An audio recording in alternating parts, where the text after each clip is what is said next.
Eccomi qua, questa è la parte posteriore, ammesso che esista una parte anteriore e una parte posteriore. Comunque adesso entriamo anche dentro. Wow, che bellezza!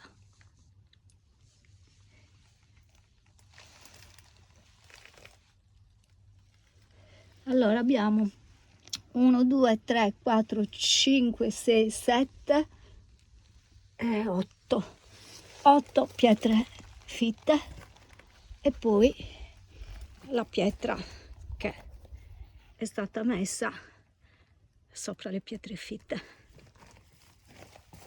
Che meraviglia! Uno dei meglio conservati in Sardegna, veramente molto bello.